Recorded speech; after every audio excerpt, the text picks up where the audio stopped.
Good morning, everyone, and welcome to this press briefing on behalf of the International Monetary Fund. I'm Jerry Rice of the Communication Department, and a warm welcome to everyone to our spring meetings this year. Let me begin by wishing everyone well. I hope everyone is staying safe and taking care. We have with us this morning the Managing Director of the IMF, Kristalina Georgieva. She's here to take your questions. We are doing this virtually, of course, so thank you for sending your questions in advance. We have quite a number, and I see some questions also popping up online. We'll take them in real time. We're on the record. We're going to do this very crisply this morning, and with that, I'm going to ask the Managing Director to make some opening remarks, and then we'll come to your questions. Managing Director. Thank you. I send my very best wishes to everyone for health and strength, and a big shout out for the health workers out there to protect us against COVID-19. It is the words of T.S. Eliot. April is the cruelest month I want to start from. Yes, nature is reawakening, but streets and schools and shops and offices are empty. And the pandemic continues its deadly march around the world. As I said during my curtain raiser speech, it is a crisis like no other. In scope, we are now in the worst recession since the Great Depression. We are experiencing a 3% contraction of global GDP, and 170 countries are going to see income per capita falling versus what we expected 3 months ago for 160 for them to go up. It is also very unusual as a combination of a health crisis and an economic crisis that is simultaneously a supply and a demand shock. And while we are accustomed in crisis to live with uncertainty, this time is the novel coronavirus new unknown we are wrestling with. For the first time in the history of the IMF, epidemiologists are providing inputs for our macroeconomic projections. And they're telling us it may get even worse if the virus continues its round for longer, or if vaccines and treatment are slow to come around.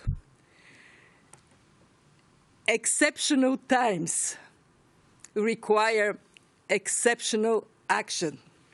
And that is exactly what is in our global policy agenda this April. We are outlining 3 priorities. First, protect lives. And that means fund health systems and refrain from restrictions of export of medical supplies so everybody can have access to them, including poor countries. Second, protect livelihoods. Make sure that the lifelines for households and businesses are there during these months of our economy standing still. Cash transfers, credit supports, changing conditions of servicing credits, they all matter. Making sure that our financial system continues to function, it matters. And what we have seen is central banks providing ample liquidity, $8 trillion of fiscal measures. So our message is spend as much as you can, but keep the receipts. We don't want accountability and transparency to take a backseat in this crisis. Third, prepare for recovery. Work with the health professionals on planning how a reopening can best take place. And also be ready for a fiscal stimulus when it is time, when actually demand can be lifted and help the economy to come back. Last but not least, think of the challenges we are going to face on the other side of this crisis. Elevated debt levels, bankruptcies, unemployment, rising inequality, and make sure that we put measures in place now to protect against those challenges. Care for the most vulnerable people and the most vulnerable countries. And that takes me straight to the role of the IMF, what we are proposing to our governing body in the global policy agenda. First, deploy the full $1 trillion lending capacity to support countries deal with the tremendous challenge this crisis presents. Second, double emergency financial assistance. We aiming for 50 billion. We are now at 100 billion. And in one short month, the month of April, our board will have approved half of what is now exceptionally high demand for these resources. 102 countries asking for it. Already we disbursed for 15 in a record short time. 3, make sure that we can do more for those that need us the most. And that means aiming to triple concessional financing, which is so necessary for our poor members. 4, ease the burden on the poorest through debt relief. And I'm so grateful to our shareholders for already approving debt relief for 25 of our poorest members. We will need to raise resources, and I'm so glad that during the G20 discussion this morning, there was unanimous support for the fund to do more, especially for those who need us more. I want to finish with the gratitude to the G20 for exceptionally rapid decision on debt relief for the poorest countries. It would release billions of dollars for them. And that is exactly what we need. Solidarity, so we can come through this together. And I want to finish with a more positive quote, this time from Abraham Lincoln. This shall also pass. How well we come on the other side depends on how well and how firmly we work together. We will do our part. Thank you. Thank you very much, Kristalina. Look, we are under the constrained circumstances, so I'm not going to take every single question that's been posted here. I will try to group them a little bit, just again for the sake of the time constraint and the technology constraint. Thank you for bearing with us today. But I want to start with the many questions on how the IMF, the managing director, sees the global outlook. I'm seeing I'm going to focus it around Heather Scott of AFP. Her question: how concerned are you that governments, especially in countries already facing fragile economies, could face massive protests, become destabilized amid the great lockdown? And in that vein, how much more fiscal spending do you think still needs to be required to ensure the global economy can restart once the pandemic has passed? It is really crucial for governments and also for international organizations to lean forward with all we have so we can actually collectively protect the world economy. Some countries can do more, and we urge them to do it. And some countries need more help, and that is where the IMF and the multilateral development banks are so critical in this moment.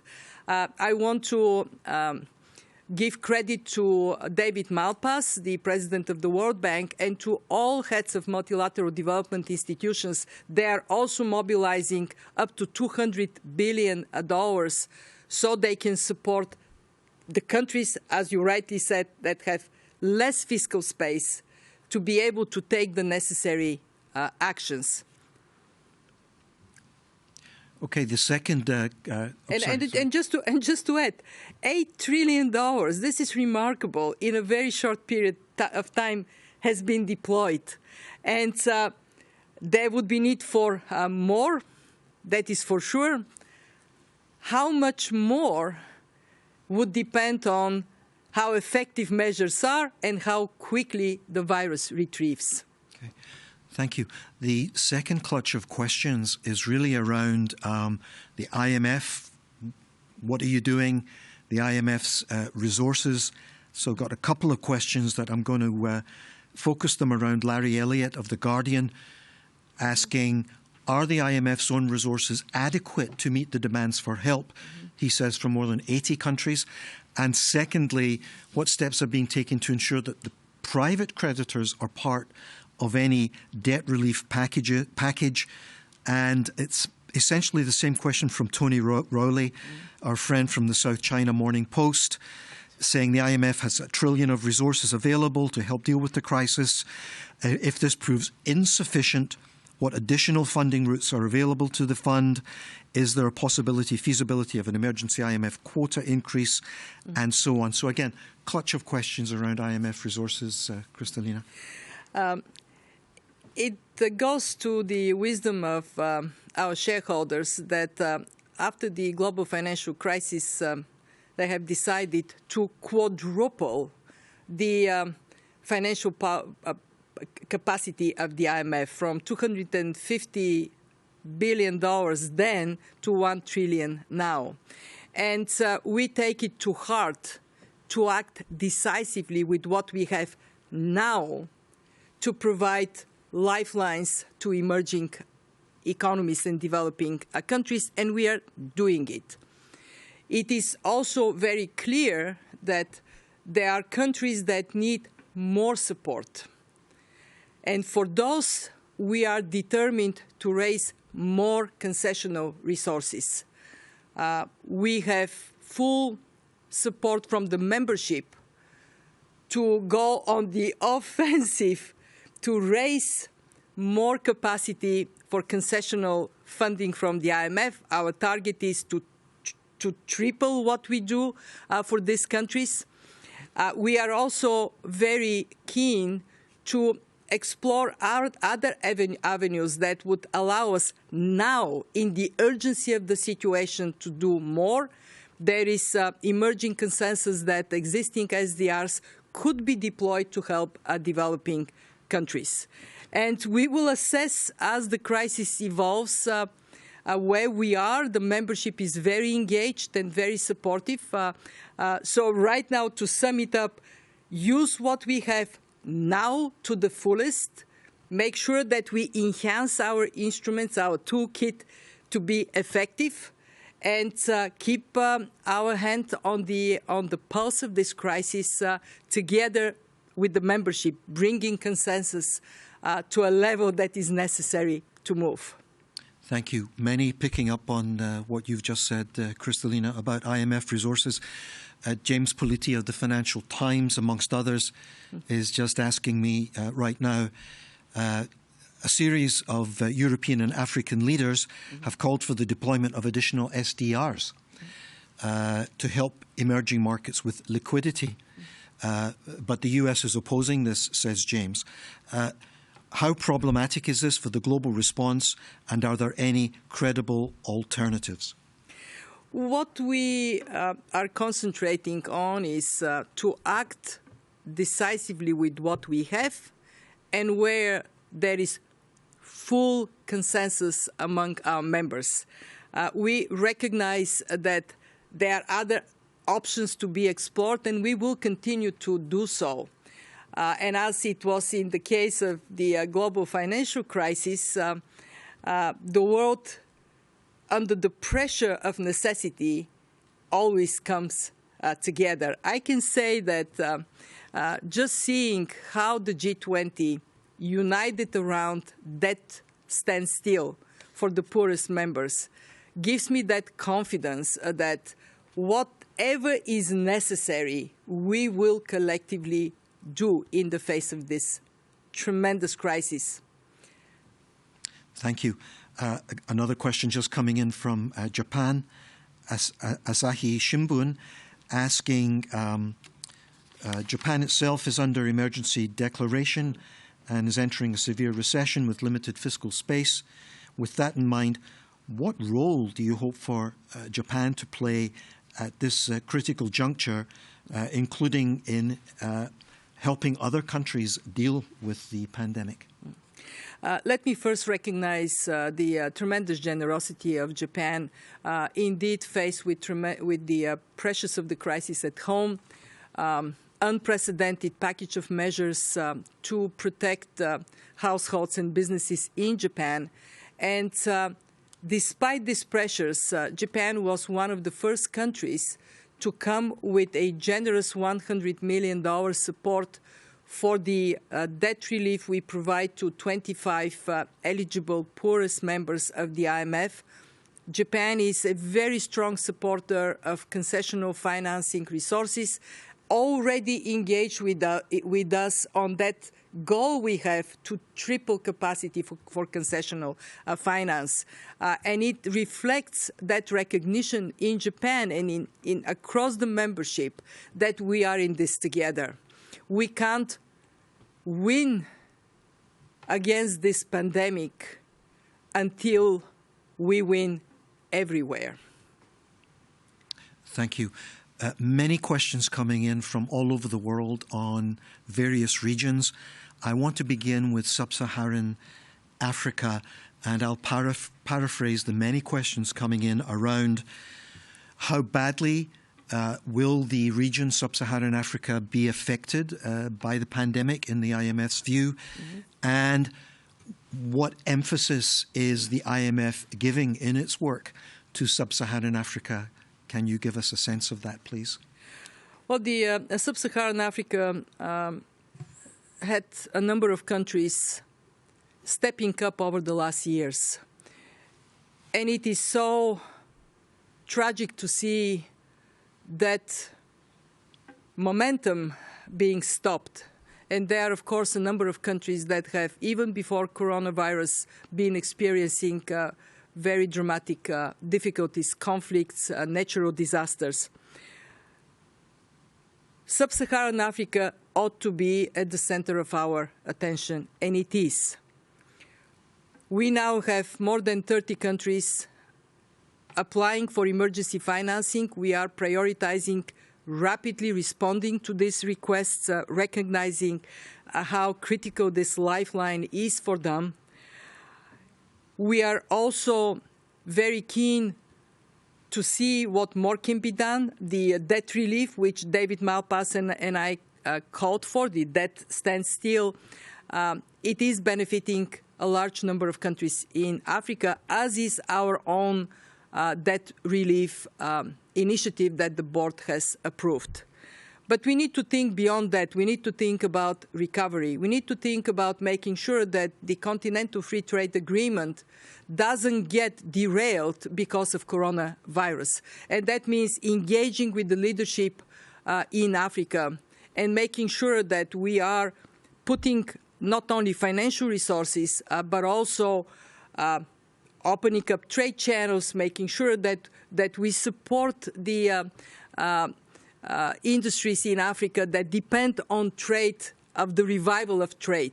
And I want to end by saying this Friday we are going to have an extraordinary session.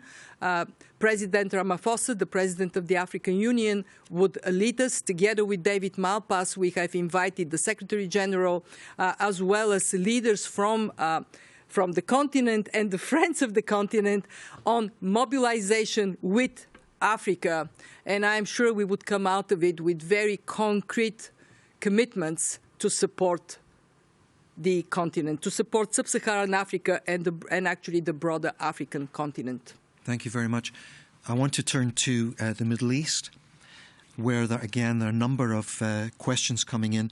I'm going to paraphrase them again around how you see the pandemic affecting the countries of the Middle East, and particularly in the context of the volatility around oil markets and oil prices, again, for those Middle East countries. What we have to recognize is that the Middle East faces a dual shock. COVID-19 pandemic, the economic fallout from it, and on top of it, falling oil prices for many of the countries there that are all exporters. These shocks they are compounded by a big reversal of portfolio flows to emerging markets. In the case of the Middle East, what we are seeing is some close to 2 billion leaving the Middle East since mid-February. What we expect is growth to fall, as it happens everywhere. And what we want to support Middle East with is emergency financing. We have a number of countries that have asked for support. We have provided already approvals for Afghanistan, actually for Tunisia. In our case, the Middle East and North Africa region also includes Afghanistan and Pakistan. So I want to stress that these countries are also benefiting from emergency response. We have been augmenting some of our instruments. Morocco has decided to draw on the precautionary liquidity line with the fund. And we are, of course, ready to support the countries there with the full complement of instruments we have at our disposal. Thank you very much. Turning to Asia, and again, clutching the questions around how you see the challenges, the prospects for Asia, Managing Director, in the context of the pandemic, and particularly how do you see the prospects for China's recovery within that Asian context? Well, Asia, China was first hit, and then a number of countries were on the receiving end of COVID-19 relatively early. What we expect for Asia Pacific is a average growth to be flat, 0 in 2020. This is actually a worse performance than during the global financial crisis and during the Asia crisis, the 1998 crisis. It is exposed earlier, and that means that it will recover earlier.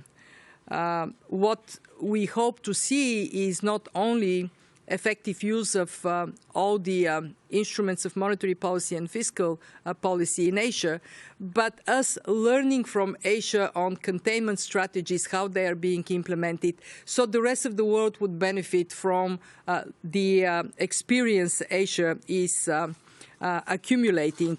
With regard to China, we are seeing Of course, a very dramatic drop in the first quarter, China being the first country to experience the containment strategies against coronavirus. And now what we see in second quarter is reopening of the economy.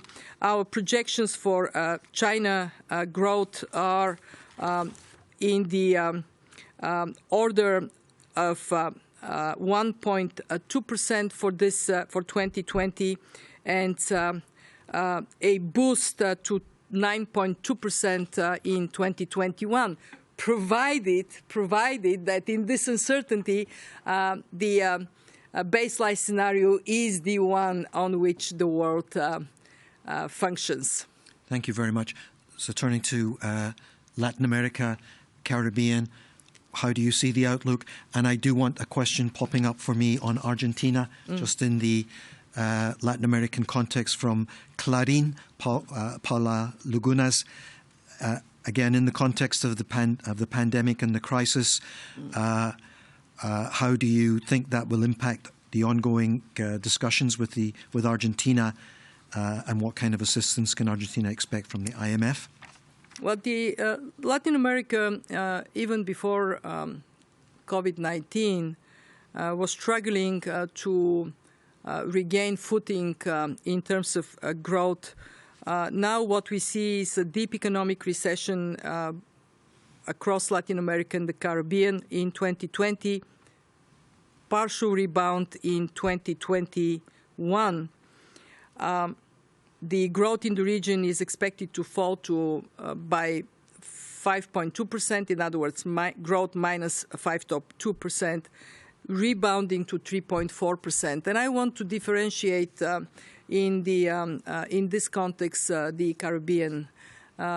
Most of the country, well, all countries in the Caribbean are highly dependent on sectors that are tremendously severely hit by this pandemic.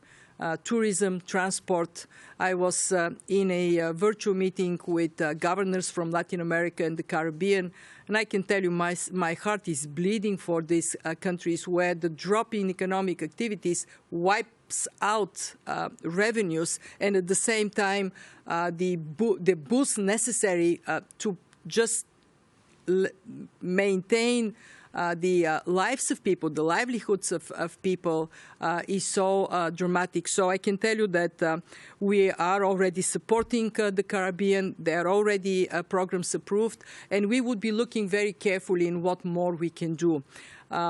We see measures taken everywhere, a boost in Brazil, 10% boost of in terms of measures to support the economy. Same leaning forward is happening everywhere. And let me just go to Argentina, since you asked about Argentina. Argentina has been very concentrated on addressing this crisis with the appropriate sequencing of measures on the health front, as well as support for the most vulnerable people and the most vulnerable segments of the economy. The country is at a point of time where they're going to put in front of their creditors a proposal for debt restructuring. It is really difficult time for everybody, but in particular, it is difficult for countries that already stepped into this crisis with complex challenges. The same way the virus hits people with existing preconditions that are more vulnerable the hardest, it hits economies with pre-existing difficulties the hardest. Thank you so much. We have about 2 minutes left. And again, apologies to everyone for clutching your questions this way. But I don't want to leave without touching on Europe. And the question is simply, are the actions being taken by the European governments, the European institutions, are they sufficient? Are they enough? What we are seeing is a tremendous mobilization across the European Central Bank and European governments and European institutions in the face of this crisis. Europe is particularly hard hit. Growth projections for next year are grim.